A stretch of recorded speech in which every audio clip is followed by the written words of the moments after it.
100.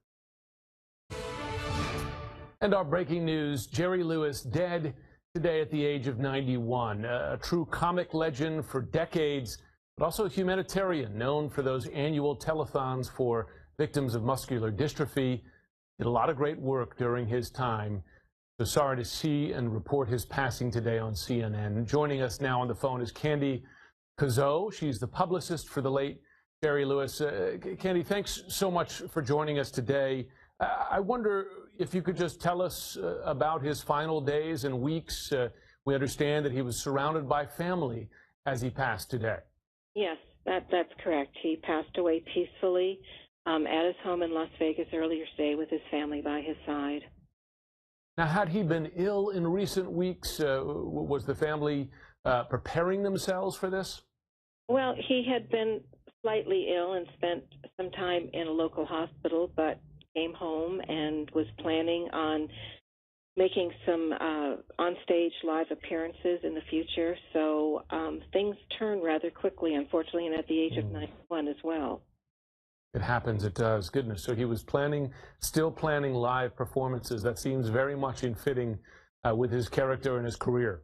Most definitely, yeah. He was not a quitter. He had plans to go back to New York to do a stage appearance, and also had plans in Las Vegas as well, returning to the stage in January of 2018.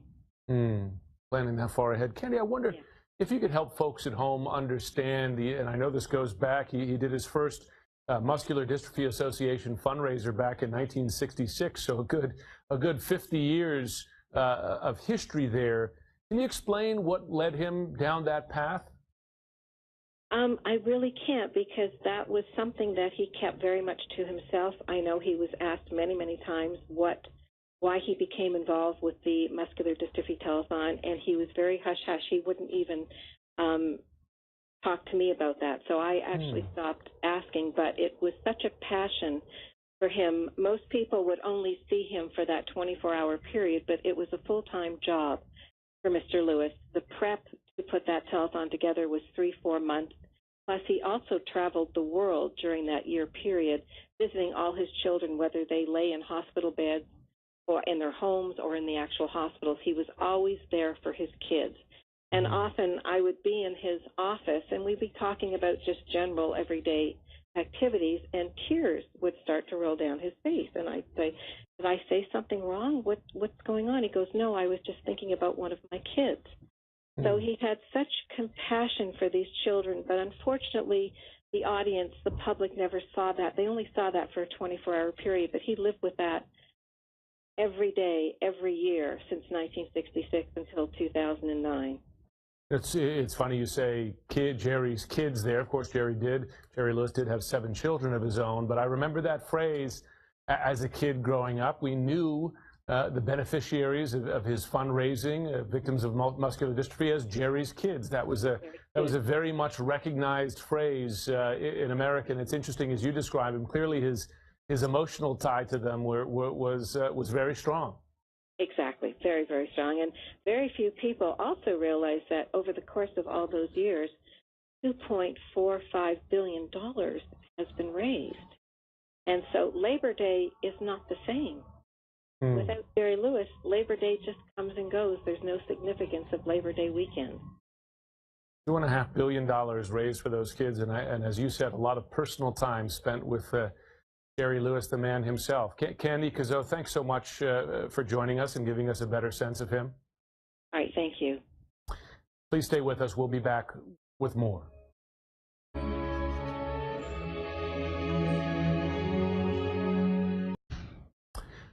A harsh and alarming new threat from North Korea. Pyongyang says it is ready to, quote, mercilessly strike at any time. The warning comes as the U.S. and South Korea prepare for joint military drills. That's not an accident. North Korea is always very angry about these drills.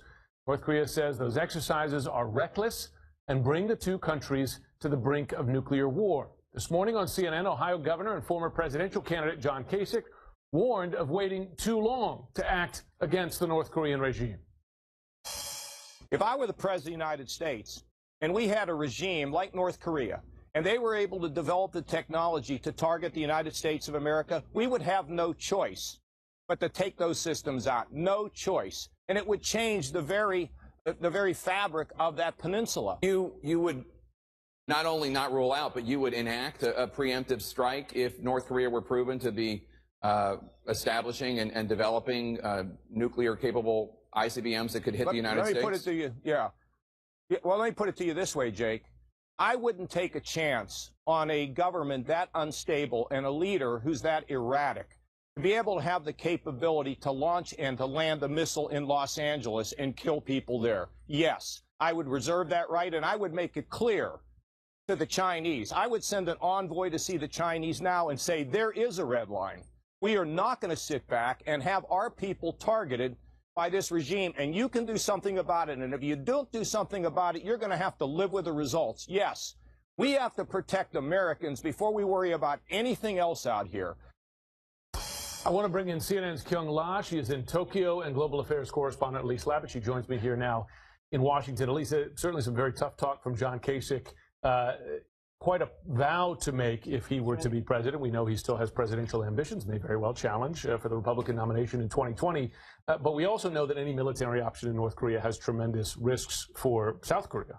That's right. And that's why the president and the national security team, specifically Secretary Mattis, has favored a diplomatic option. I mean, of course, the military option is always on the table, but you've heard Mattis, you've heard the Joint Chiefs of Staff, General Dunford, you've heard all of the commanders say... You heard Steve Bannon even sort of take it off the table in his exit interview, as it were. I think he did, but I think what he meant was that the actual strike would be unthinkable. And so, yes, of course, the president already reserves the right for military option, but certainly you've heard general upon general, commander upon commander say that the results would be catastrophic. And so that's why that's really the last resort worst case scenario, Jim. And I think North Korea, of course, knows that. They know that, and that's part of their strategy here, is to make sure that any strike on North Korea would bring enormous cost to South Korea. And that's why he knows that any strike, he knows that a strike on the United States would invite a strike on him. And so that's why, you know, this rhetoric has been flying around between the North Koreans and the United States for years. I think what you have now are two masters of brinksmanship that have met their match. And so neither one really knows what the other one will do, but both know that the actual military action would be the catastrophic, not just for the United States, but suicidal for the North Koreans. Yeah, a lot of presidents and presidential candidates have been promising for years, never will North Korea get a nuclear program or missile, and here they are. Kyung, you've been traveling in the region. How nervous have U.S. allies, but also the populations in South Korea and Japan, been about the elevation of the rhetoric here from North Korea, certainly, but also from the U.S.? Well, frankly, the big wild card here this year is Donald Trump and his rhetoric, that the expectation of this region was that the United States has been steady, has not wavered, and so the rhetoric has changed the game somewhat. But this is also a region where talk is cheap. They are used to hearing a lot of this rhetoric, just usually from North Korea, but now that you have the United States weighing in, it's the actions that really make the difference here. So what we look for after these exercises begin, and they're scheduled to begin, Jim, in just over 2 hours, as these exercises get underway, and this is something that has been happening every year since the 1970s, you look at what will North Korea do. Last year, as these exercises were taking place, we saw North Korea launch a ballistic missile from a submarine.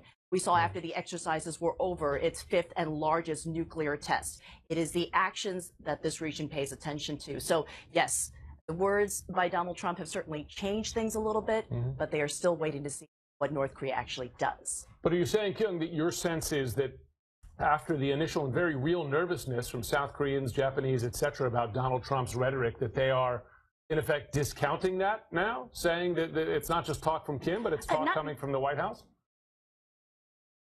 Not necessarily that it's just talk, that things have certainly risen as far as whether or not there might be a miscalculation. Remember, this is a region where they don't necessarily expect a nuclear war to break out at any moment. But it is the idea that there might be miscalculation. That's where the concerns are. There is nervousness, but we've heard the South Korean president say that there will never be war in the peninsula. You've heard Japan's prime minister come out and reassure people here that they will do what they can to protect Japan. China weighing in, saying, okay, cooler heads need to prevail. So there is this sense that they want to try to lower the temperature. China probably relishes that role, at least, does it not? Because frequently in the past, even pre-Donald Trump, it's had this role of sort of saying, listen, neither side can really, shouldn't go too far here, shouldn't stir the pot, etc. Are they trying to play to some degree the if not the peacemaker, the adult in the room on this? Well, they're trying to be the adult in the room on their terms. So they want the United States to stop the exercises with South Korea, and Russia has said that as well. And then maybe we can get North Korea, they say, to stop their missile And that tests. serves their interests as well, Chinese and Russians, because it threatens them, they think. That's a non-starter for the U.S. But the U.S. is saying, okay, you want to be a player, this is what you need to do. You have 90% of North Korean trade, stop it. You have a certain amount of economic, they may not have the political influence, which I think might have been overrated over the years on North Korea, specifically with Kim Jong-un.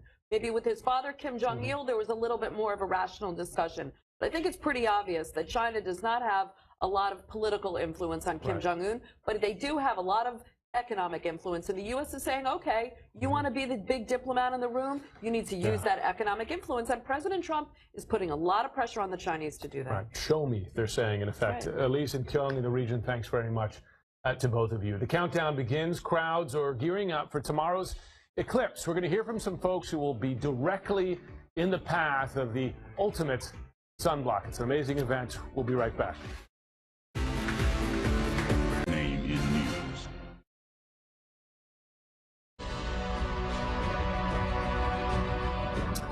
Whether it is getting in line for special eyeglasses, my wife and I were doing that earlier today, or getting in line on the highways to get the best viewing cities and towns, Americans are gearing up for Monday's once-in-a-century total eclipse of the sun. According to a CNN poll, 60% of Americans living in states in the direct path of the eclipse plan to watch the historic event. Nearly half of Americans nationwide plan to take a careful peek. CNN has crews spread far and wide along the path of this eclipse, including CNN's Miguel Marquez, who joins us now live from Portland, Oregon. Miguel, first of all, I'm very jealous of you. I saw one before overseas years ago, so no fair. I'll say that right away. But what's the buzz like there? I mean, is there a huge influx of people coming from all over to catch this? It is going to be jam-packed. The buzz is totality. This is like the World Cup and the World Series and the Olympics all jammed into one. The difference here is the main event only lasts about 2.5 minutes. Countdown to total eclipse, coast to coast. This is the sun, and then this is the eclipse, and then this is the moon, and it goes directly at it, and then makes it totally dark. Its path. I leave for work. An astronomical celebration from Oregon to South Carolina. The place to be, the 70-mile swath of full eclipse, or totality. Moon's shadow racing across the country, right through 12 states, turning day to night. What do you think's going to happen? Like, I don't think you really should look at the sun. It might, like, No, you shouldn't. burn your eyes. Good advice. Heated everywhere. In Chicago, long lines, despite the rain, for eclipse viewing glasses. Eclipse traffic already heavy. We're hearing a lot of information about that traffic's going to be real heavy that day.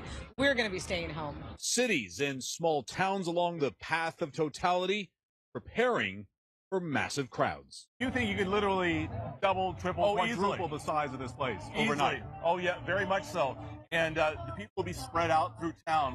In Idaho, all hands on deck for massive crowds. Across the country, friends staying with friends, families coming together, millions on the move, even camping out for this once-in-a-lifetime happening. You've been planning this trip for how long? At least 7 years. 7 years? Yes. We got 2 vehicles with truck campers, and we left at 4:30 in the morning. We got here about 3:30 in the afternoon.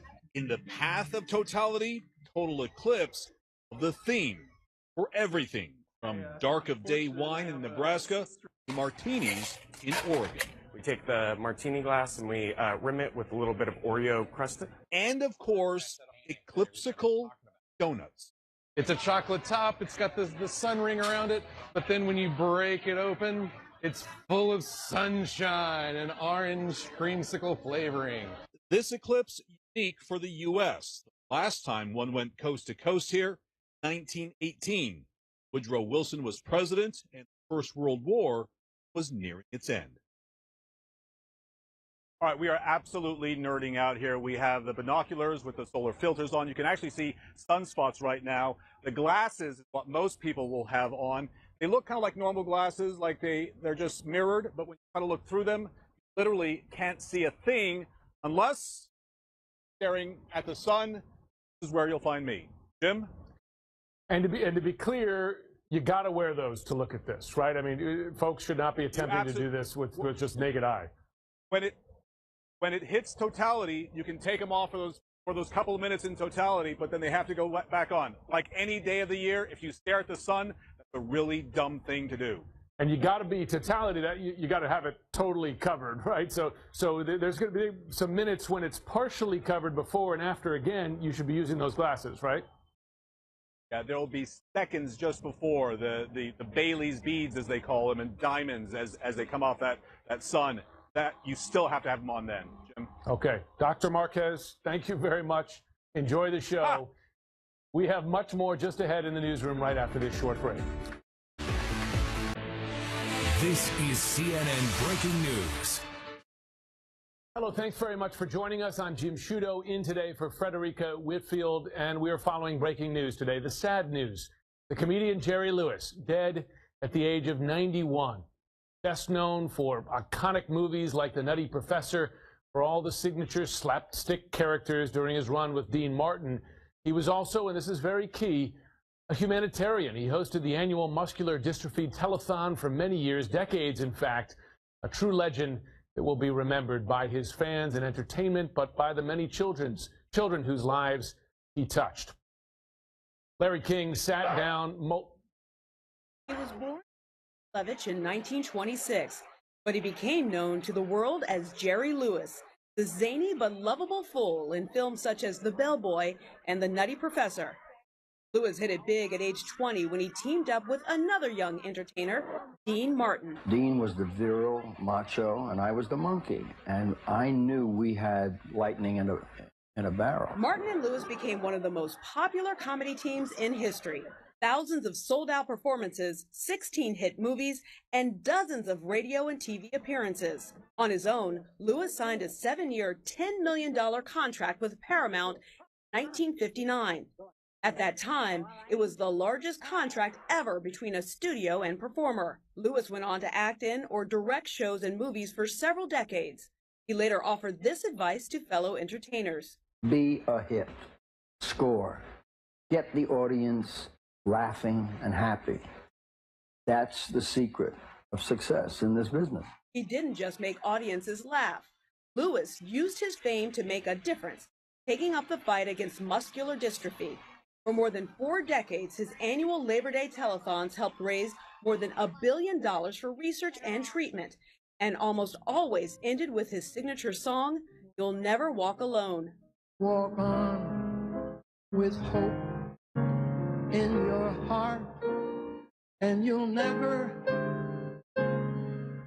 walk alone. Lewis struggled with his own health problems over the years, including prostate cancer, type 1 diabetes, pulmonary fibrosis, and heart disease. It's been a long, grueling ride. I've ingested more than 24,000 pills. But through it all, he kept his sense of humor. You better laugh at it, because the alternative is not funny. Well, another legend, Larry King, sat down multiple times with Jerry Lewis. Take a look at his recount of the breakup of that famous comedy duo, Martin and Lewis. That without Dean, I'd have been back doing a record act. I was only good because he was there. I was only good because he was the centerpiece. This isn't false modesty. It happens to be the truth. I'm a brilliant comic when I had my partner standing there. The proof of that is I wasn't quite the same when he wasn't there. Now, when you dig that deep to be that honest, people have got to listen to. He was the most brilliant comic mind and body. So you broke it up? I certainly broke it up because it was time that he got his own. And of course, at the time, I wanted to go on my own. And I said to him the day we discussed it, I said, Dean, let's not do what Joe Louis did. Let's not get knocked out of the ring. Let's quit while we're champs. And we decided that was really the best thing for us. So we hated one another for a good year because we allowed the break, because that feeling came from another emotional place. But we did the right thing. We knew we did the right thing for him and I and everyone involved. Larry King joins us now by telephone. Larry, thanks so much for taking the time. I know that through your many interviews with him, you developed a personal relationship. And I'm curious, we spoke a short time ago to Penn Jillette of the famous comedy duo Penn and Teller, and he said that Jerry Lewis was bigger than the Beatles. Place Jerry Lewis for us, if you can, in the pantheon of comedy and acting greats. Jerry Lewis was incredible. He was a master of physical comedy. He was a kind of genius director. The Nutty Professor, that film, The Nutty Professor, can be shown for eternity as a masterpiece of acting and directing. He had a special quality.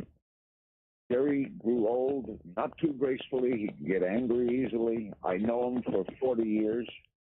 I'm the dean of the famous Friars Club in New York, and Jerry is the abbot, or was the abbot, sad to say was.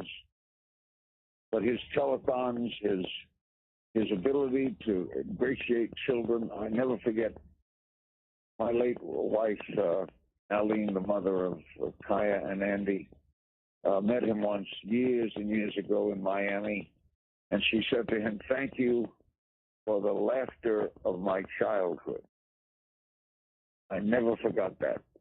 Jerry Lewis knew how to make people laugh. He was extraordinary and a hell of an actor. He did a couple Law and Orders, one of which got him an Emmy. You had to be around him to see his genius and his quirkiness and his ability to do sight gags. And their in-person act, Martin and Lewis, was the best in-person comedy act you will ever see. Ever see. At points in his career and their career as they were together, he was the biggest comedy star, one of the biggest movie stars in the world. Put that into some context for us. Is there anyone today who can match that in terms of the appeal, the audience that he commanded, the fame he commanded at his peak? Well, that's a good question. In comedy, I can't think of anyone. He was huge. I mean, there was no one bigger. There was no team bigger than Martin and Lewis. Of course, we had Abbott and Costello and other great comedy acts, but nothing compared to Martin and Lewis. They worked off each other. Dean was very funny and a great straight man. Jerry was a very accomplished singer, knew music well. They blended well together, and when they broke up, when they got together, when Frank Sinatra, after they had broken up, Sinatra brought Dean Martin as a surprise to the muscular dystrophy telethon. And when he walked on, I think you must have a clip there somewhere. When he walked on, when Frank Sinatra brought Martin on and looked at Lewis, they stood there. They hadn't been together for a couple of years. The audience went crazy. And Jerry Lewis said, "Are you working?" It was just a beautiful line. The pictures where you see him very overweight there, that's when he had that really bad illness. And they had him on prednisone. And with prednisone, you gain a lot of weight. At the end of his life, he was very, very slim. He'd lost a lot of height. He used to be like 6'3". I think Jerry was, at the end, was like 5'9". But there'll never be another Jerry Lewis. And you asked if anyone today is that big, the answer is unequivocally no. I want to ask you one more thing, because we'd be remiss. It wouldn't be a complete biography not to mention his charity work for all those decades, Jerry's Kids, the support for muscular dystrophy. You know, I asked his publicist just a short time ago if he ever explained to her why that was such a key part of his life, and she said no. He said that it was very private to him. Did he ever talk about that with you, about his dedication to Jerry's Kids as we knew them? I could never get him to answer that.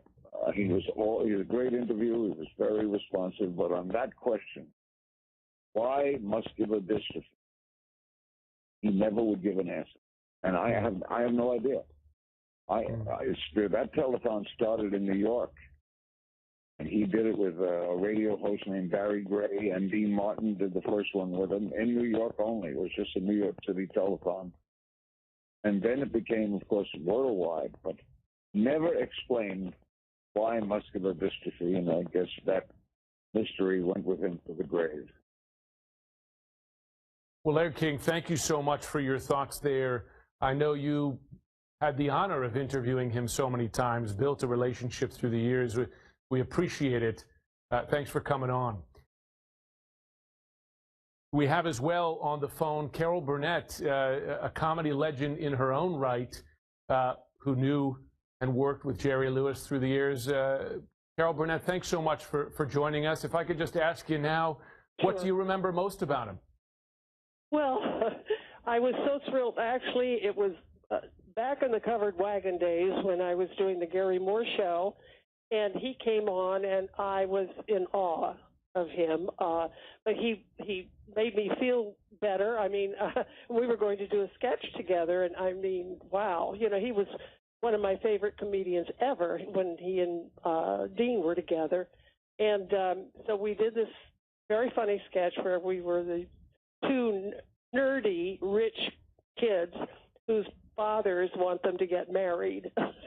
And it was a very funny sketch because we were both nerds, and Jerry was just fabulous to me. So years later, when I had my own show, we invited Jerry to come on, and he did, and we repeated that sketch.